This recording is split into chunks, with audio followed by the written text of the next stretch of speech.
ഹിന്ദിയിൽ കണ്ടിന്യൂവേഷൻ ആണ്, text activities ആണ് എഴുതുന്നത്. നമ്മൾ എഴുതിക്കൊണ്ടിരിക്കുന്ന നോട്ട്സ് എന്താണ്, ഏത് പാഠത്തിൻ്റെയാണെന്ന് അറിയാമല്ലോ, ബൽവാൻ കോൾ. പ്രീവിയസ് ക്ലാസ്സിൽ നമ്മൾ എഴുതി, അതിന്റെ കണ്ടിന്യൂവേഷൻ നമുക്ക് ഇന്നും എഴുതാം. ഓക്കെ ചിൽഡ്രൻ, എഴുതാം, നമുക്ക് നോട്ട്സ് എഴുതാം. എല്ലാവരും എഴുതി പഠിച്ചായിരുന്നോ എഴുതിയതൊക്കെ, കഴിഞ്ഞ ക്ലാസ്സിൽ എഴുതിയ നോട്ട്സ്? ഓക്കെ, ഇന്ന് കണ്ടിന്യൂസ് ആയിട്ട് അതിന്റെ നോട്ട്സ് എഴുതാം. Okay children, all of you take your notebook, write today's date and day. लिखित आंसर द फॉलोइंग ആണ്. ഫസ്റ്റ് ക്വസ്റ്റ്യൻ, ചീഞ്ചി के अंडे कैसे टूटे? ചീഞ്ചിയുടെ മുട്ടകൾ എങ്ങനെയാണ് പൊട്ടിയത്? हड्डू हाथी ने अपनी सूंड से पेट को इतनी जोर से हिलाया कि उससे पेट पर बना चींजी का घोंसला नीचे गिर गया और उसके अंडे टूट गए. എന്താണ് പറയപ്പെടുന്നത്? അകണ്ടു ഹാത്തി അഹങ്കാരമുള്ള ഈ ആന എന്ത് ചെയ്തു? അപ്പനി സൂണ്ട് സേ തുമ്പിക്കൈ കൊണ്ട് പേട്കോ ഇത്തനി സോർസെ ഹിലായാക്കി മരത്തിൽ നല്ല ശക്തമായി ബലമായിട്ട് കുലുക്കി. ഉസസെ പേട് പർ ബന ഖിലായാക്കി ഉസസെ പേട് പർ ബന അങ്ങനെ ആ മരം ചില്ലയിലിരുന്ന ആ ഘോസല കുരുവിക്കൂട് നീച്ചെ ഗിർഗയ എന്ത് ചെയ്തു? താഴേക്ക് വീണു. ഉസ്കെ അണ്ടേ ടൂട്ട് ഗയെ മുട്ടകൾ പൊട്ടുകയും ചെയ്തു. കേട്ടോ, अगडू हाथी ने अपनी सूंड से पेट को इतनी जोर से हिलाया कि उससे पेट पर बना चींची का घोंसला नीचे गिर गया और उसके अंडे टूट गए. सेकंड क्वेश्चन, ചീഞ്ചി और ഡക്ബക് अपना घोंसला कैसे बनाया? ചീഞ്ചി രണ്ട് കുരുവികളും ചീഞ്ചിയും ഡക്ബക്കും എങ്ങനെയാണ് അവരുടെ കൂട് നിർമ്മിച്ചത്? चींची और डकबक ने अपना घोंसला घास के तिनके रूई और पंख बढ़ाकर बनाया था. എങ്ങനെയാണ് അവർ രണ്ടുപേരും കൂട് നിർമ്മിച്ചത്? വൈക്കോല്, പുല്ല്, പിന്നെന്താണ്, അതെല്ലാം കൊണ്ടാണ്. കാറ്റ് കയറാനായിട്ട് പങ്ക് പടോർക്ക് നല്ല ഭംഗിയായിട്ട് ഇതെല്ലാം കൊണ്ടാണ് കൂട് നിർമ്മിച്ചത്. കേട്ടോ, अपना घोंसला घास के तिनके रूई और पंख बढ़ाकर बनाया था. ഹാത്തി की सूंड में ചീണ്ടി കൈസെ ഖുസി എങ്ങനെയാണ് ഹാത്തിയുടെ തുമ്പിക്കൈയെ മുറിവേൽപ്പിച്ചത്? ഉറുമ്പ് മുറിവേൽപ്പിച്ചത്. ജബ് ഹാത്തി पेट के नीचे आराम करते हुए ആന മരത്തിൻ്റെ താഴെ വിശ്രമിക്കാനായിട്ട് പോയി. വിശ്രമിക്കാനായിട്ട് എപ്പോഴാണോ പോയത് അപ്പോൾ കർത്തേ ഹുയെ സോയാ ഗയ അവിടെ പോയി വിശ്രമിച്ചുകൊണ്ടിരിക്കുകയും മയങ്ങിപ്പോവുകയും ചെയ്തു. സോയാ ഗയ ഉറങ്ങിപ്പോയി. കേട്ടോ, ഉറങ്ങിപ്പോയി. തബ് അപ്പോൾ ചീണ്ടി അപ്പോൾ ഉറുമ്പ് ഹാത്തിക്ക് സൂണ്ട് സെ ഖുസ് ഗയി അപ്പോഴത്തേക്കും ആനയുടെ തുമ്പിക്കൈയിൽ കയറി എന്ത് ചെയ്തു? ഖുസ് ഗയി എന്ത് ചെയ്തു? കടിച്ചു, മുറിവേൽപ്പിച്ചു. ഉറുമ്പ് മുറിവേൽപ്പിച്ചു. ഖുസ് ഗയി. ജബ് ഹാത്തി പേट के नीचे आराम करते हुए सोया गया तब ചീണ്ടി ഹാത്തിക്ക് സൂണ്ട് സെ ഖുസ് ഗയി. നീറ്റായിട്ടും ബ്യൂട്ടിഫുള്ളായിട്ടും തെറ്റാതെയും നോട്ട്ബുക്കിൽ എഴുതുന്ന നോട്ട്സ് എഴുതി ടീച്ചറിന് വാട്സപ്പ് ചെയ്ത് തരണം. കേട്ടോ, ഓക്കെ ചിൽഡ്രൻ. Good morning. എല്ലാവരും പഠിക്കാൻ റെഡി ആയിട്ടിരിക്കുവാണല്ലോ അല്ലേ? ഭക്ഷണമൊക്കെ കഴിച്ച് ഹാപ്പി ആയിട്ടിരിക്കുവാണല്ലേ? വളരെ സന്തോഷത്തോടെ രാവിലെ ഇരിക്കുവാണ്. നമുക്ക് പഠിച്ചു തുടങ്ങാം. ഇംഗ്ലീഷിൽ എന്തൊക്കെയായിരുന്നു പഠിച്ചത്? നമ്മുടെ പൂവാൻ ആൻഡ് ഫോർ ക്വസ്റ്റ്യൻസിലെ പൂവാന്റെ സ്റ്റോറി ഒക്കെ പഠിച്ചു. അതിന്റെ ആക്ടിവിറ്റീസ് ഒക്കെ നോക്കിക്കൊണ്ടിരിക്കുവായിരുന്നു അല്ലേ? ദെൻ അതിന്റെ ബാക്കി ആക്ടിവിറ്റീസ് ആണ് നമുക്ക് ചെയ്യാനുള്ളത്. ഗ്രാമർ പോർഷൻ ഒക്കെ ഉണ്ട്. അപ്പൊ എല്ലാവരും ശ്രദ്ധിച്ചു വേണം പഠിക്കാനായിട്ട്. എല്ലാവരും ശ്രദ്ധയോടെ ഇരിക്കണം. Okay? Okay, all of you take your textbook. Please listen here. Page number 26 എടുക്കൂ. 26. Okay, grammar. Read these sentences. First one, the great snake carried one on its back.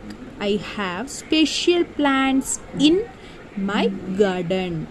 The tired traveler sat under a tree. Okay, അപ്പോൾ കുറച്ച് sentences ഇവിടെ തന്നിട്ടുണ്ട്. First one, the great snake carried one on its back. I have special plants in my garden. A tired traveller sat under a tree. നോക്കൂ, The highlighted words tell us where a person or things is. ഇവിടെ highlight ചെയ്ത് പറയുന്ന words ഉണ്ടല്ലേ, നമ്മുടെ സെൻറ്റൻസിൽ highlight ചെയ്യുന്ന words ഉണ്ടല്ലേ. On, in, under അല്ലേ, red mark ചെയ്തിട്ടുണ്ട്. ഓൺ, ഇൻ, അണ്ടർ, ഇതൊക്കെ ഈ വേർഡ്സിനെ ഹൈലൈറ്റ് ചെയ്താണ് പറയുന്നത്. The highlighted words tell us where a person or thing is. These words are prepositions of place. Prepositions come before nouns. അപ്പോൾ എന്താണ്, prepositions ആണ്, the highlight ചെയ്ത വാക്കുകൾ. ഓക്കെ, ഒരു വ്യക്തി അല്ലെങ്കിൽ വസ്തു എവിടെയാണ് എന്ന് നമ്മോട് പറയുന്നതാണ്. Okay, the great snake carried Poovan on its back. I have special plants in my garden. The tired traveller sat under a tree. അപ്പോൾ കണ്ടോ, ഹൈലൈറ്റ് ചെയ്ത വേർഡ്സ് എന്തിനെയാണ് സൂചിപ്പിക്കുന്നത്, ഒരു വ്യക്തി അല്ലെങ്കിൽ വസ്തു എവിടെയാണ്, എവിടെയാണ് എന്നതിനെയാണ് സൂചിപ്പിക്കുന്നത്. These words are prepositions of place. ഈ വേർഡ്സിനെ എന്താണ്, ഈ വാക്കുകൾ അത് പ്രിപ്പോസിഷൻ, പ്ലേസിൻ്റെ പ്രിപ്പോസിഷൻസ് ആണ്. Preposition of place. Prepositions come before nouns. Prepositions എപ്പോഴാണ് വരുന്നത്, നൗൺസിന് മുമ്പായി പ്രിപ്പോസിഷൻസ് വരുന്നു. നൗൺസിന് മുമ്പായിട്ടാണ് പ്രിപ്പോസിഷൻസ് എഴുതുക. ഓക്കെ, നെക്സ്റ്റ് പേജ് എടുത്തേ. നെക്സ്റ്റ് പേജ് നമ്പർ 27 നോക്കി പിക്ചേഴ്സ് തന്നിട്ടുണ്ട് അല്ലേ. ഇൻ, ഓൺ നോക്കൂ. ഇന്നും ഓണൊക്കെ നമുക്ക് കറക്റ്റാണ് മനസ്സിലാകാനായിട്ട് പിക്ചർ വൈസ് ആയിട്ട് തന്നിരിക്കുവാണ്. ഇൻ കണ്ടോ, ഓൺ അതായത് കാറിൻ്റെ മുകളിലാണ് ഓൺ. അണ്ടർ, എലിഫൻറ്റിൻ്റെ അണ്ടറിലാണ് ഒരു സ്പൈഡർമാൻ ഒരു പിക്ചർ കാണുന്നത്. അപ്പോൾ അണ്ടർ. എബോ, ഈ ബിൽഡിങ്ങിൻ്റെ എബോ ആണല്ലേ, മുകളിലാണ്. ബിഹൈൻഡ്, ഈ റോക്കിൻ്റെ ബിഹൈൻഡ്, പുറകിലാണ്, behind. Okay, in front of, ആ വാളിൻ്റെ ഇൻ ഫ്രണ്ട് ഓഫ് ആണ് ഒരു സ്പൈഡർമാൻ. ഓക്കെ, ഇൻ ഫ്രണ്ട് അതായത് ഫ്രണ്ടിൽ, വാളിൻ്റെ ഫ്രണ്ടിൽ. Okay, next beside, next to അല്ലേ. ഇത് എലിഫൻറ്റ് കഴിഞ്ഞ് അടുത്ത് നിൽക്കുന്നത് ആരാണ്, എലിഫൻറ്റ് കഴിഞ്ഞ് ബിസൈഡ് അല്ലെങ്കിൽ നെക്സ്റ്റ് ടു ആരാണ്, ഒരു ബോയ് അല്ലേ. അപ്പോൾ ബിസൈഡ് ഓർ നെക്സ്റ്റ്. ദെൻ രണ്ട് ബസ് ഉണ്ടല്ലേ, രണ്ട് വാഹനങ്ങൾ, വെഹിക്കിൾസ്, അതിൻ്റെ ബിറ്റ്വീനിലാണ് ആ ബോയ് അല്ലേ, ബിറ്റ്വീനിലാണ്, മധ്യത്തിലാണ്, സെൻറ്ററിലാണ്. ഓക്കെ, അപ്പോൾ ഈ രണ്ട് വാഹനങ്ങൾക്ക് ഇടയിലാണ് ആ ബോയ് എന്നതിനെ സൂചിപ്പിക്കുന്നത് അല്ലേ, ബിറ്റ്വീൻ. ദെൻ ഒപ്പോസിറ്റ് എതിരായിട്ടല്ലേ. 2 കാർസ് ഉണ്ടല്ലേ, 2 കാറ്, അതിൻ്റെ എന്താണ്, രണ്ടും ഒരു കാറിന് ഓപ്പോസിറ്റാണ് വേറൊരു കാർ. അപ്പോൾ ഒപ്പോസിറ്റ് എതിരായിട്ട്. ഓക്കെ, അപ്പോൾ in, on, under, above, behind, in front of, okay, beside of, next to, between, opposite. Okay, next solve the crossword using prepositions of place. അപ്പോൾ നമ്മൾ prepositions എന്താണെന്ന് പഠിച്ചു അല്ലേ, preposition എന്താണെന്ന് അറിയാം. ദെൻ എന്താണ് ഇവിടെ ഒരു ചെറിയൊരു ഗെയിമാണ്. നോക്കിയേ, ഡൗണും അക്രോസ് ആയിട്ട് ഫില്ല് ചെയ്യാനായിട്ടുള്ളതാണ്. ക്വസ്റ്റ്യൻ വായിക്കുക, ഡൗണിലെ ഫസ്റ്റ് വൺ വായിക്കുക, അതിനുശേഷം അതിൻ്റെ ആൻസർ ഓൺ ആണോ, ഇന്ന് വരുമോ, ബിറ്റ്വീൻ വരുമോ, ഇൻ ഫ്രണ്ട് ഓഫ് ആണോ, നെക്സ്റ്റ് ആണോ, അണ്ടർ ആണോ എന്നുള്ളത് കറക്റ്റായിട്ട് ഫില്ല് ചെയ്യുക. ഓക്കെ, ഡൗണിൽ the thief hide dash the door, the toy shop is dash the restaurant, Sanju said dash Mohan and Zainab. Don't stand dash the gate, the guard said. Okay, next across എന്ന് പറയുമ്പോൾ across ആയിട്ട് വരുന്ന across. In this family photograph, Vinidhi is standing dash his sister.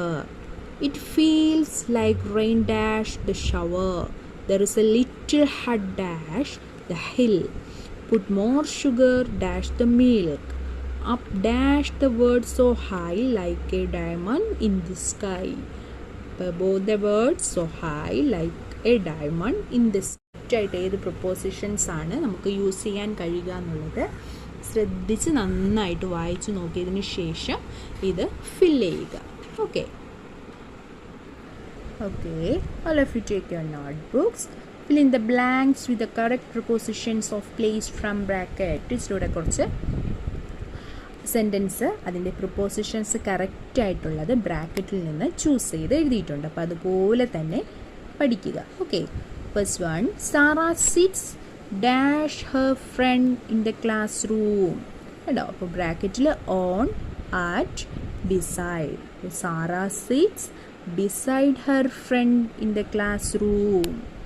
Next, the school is dash the bus stop, near, in, under. So, the school is near the bus stop.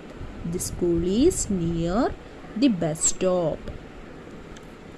The book is dash my study table, in, on, behind. The book is on my study table. Write your address dash the envelope, into, from, on. ഏതാണ് suit ആകുന്നത്? Write your address on the envelope. Dustbin was dash the table, under, between, in. The dustbin was under the table. Tarun lives dash Delhi. Tarun lives dash Delhi. At, in, on. ഏതാണ്? Tarun lives in Delhi. Who is hiding dash the door? Who is hiding dash the door? Across, behind, on. Who is hiding behind the door? Behind. The bodyguards were walking dash the minister. The bodyguards were walking dash the minister. Bracket at, in, with. So, the bodyguards were walking with the minister. With the minister. ഇതുപോലെ തന്നെ നിങ്ങൾ prepositions നോട്ടിൽ എഴുതുക, നന്നായിട്ട് പഠിക്കുക. ഓണും ഇന്നും ബിറ്റ്വീനൊക്കെ എവിടെയാണ് add ചെയ്യാനുള്ളതെന്ന് sentence നന്നായിട്ട് വായിച്ചു നോക്കുക, അതിനുശേഷം എഴുതുക. അപ്പം ലൈനൊക്കെ ടച്ച് ചെയ്ത് നീറ്റായിട്ട് നോട്ടിൽ എഴുതി ടീച്ചറിൻ്റെ നോട്ട്സ് കാണിക്കുക. Okay, hello, good morning children. നിങ്ങൾക്ക് ഒരു ടെസ്റ്റ് പേപ്പർ ഉണ്ട്, അത് പറയാനായിട്ടാണ് ടീച്ചർ വന്നത്. ടെസ്റ്റ് പേപ്പറിൻ്റെ date, test paper on 5th November 2021 Friday. GK test പേപ്പറാണ്. Lesson 3 common symbols. ഈ ലെസണിൽ എന്താണ്, നമ്മൾ കുറേ സിമ്പിൾസ് ആണ് പഠിച്ചത്. സിമ്പിൾസ് ഓരോന്നും എന്തിനെയാണ് സൂചിപ്പിക്കുന്നതെന്ന് പഠിച്ചു. അപ്പം നിങ്ങൾ നന്നായിട്ട് പഠിക്കണം. ഓരോ സിമ്പിൾസും അതെന്തിനെയാണ് സൂചിപ്പിക്കുന്നതെന്ന് നന്നായിട്ട് പഠിക്കണം. ടെസ്റ്റ് പേപ്പർ എഴുതണം, ടീച്ചറിൻ്റെ വാട്സപ്പിൽ അയച്ചു തരണം. Okay, good morning. അപ്പോൾ സോഷ്യൽ സയൻസ് ടീച്ചർ ഒരു കാര്യം പറഞ്ഞിട്ടുണ്ടായിരുന്നു, കഴിഞ്ഞ വീക്കിലെ പറഞ്ഞിരുന്നു എക്സാം ആണെന്ന്, ടെസ്റ്റ് പേപ്പർ ആണെന്ന്. അപ്പോൾ എല്ലാവരും പഠിച്ച് റെഡി ആയിരിക്കുവാണല്ലോ. ഏത് ചാപ്റ്റർ ആണ് ടീച്ചർ ടെസ്റ്റ് പേപ്പർ പറഞ്ഞത്? അവർ ബേസിക് നീഡിന്റെ ടെസ്റ്റ് പേപ്പർ ആണെന്ന് പറഞ്ഞിട്ടുള്ളത്. മെഡിക്കലായിട്ട് എല്ലാം പഠിച്ച് റെഡി ആയിരിക്കുവാണ് ടീച്ചറിന് അറിയാം. ടീച്ചർ ഇപ്പോൾ തന്നെ ക്വസ്റ്റ്യൻ പേപ്പർ ഗ്രൂപ്പിലേക്ക് ഷെയർ ചെയ്യും. എല്ലാവരും ആൻസേഴ്സ് നല്ല രീതിയിൽ ആൻസർ ചെയ്ത് ഗ്രൂപ്പിൽ ഇടരുത്. ടീച്ചറിന്റെ പേഴ്സണൽ നമ്പറിലോട്ട് ആൻസർ ഷീറ്റ്സ് സെൻഡ് ചെയ്യുക. ഓക്കെ.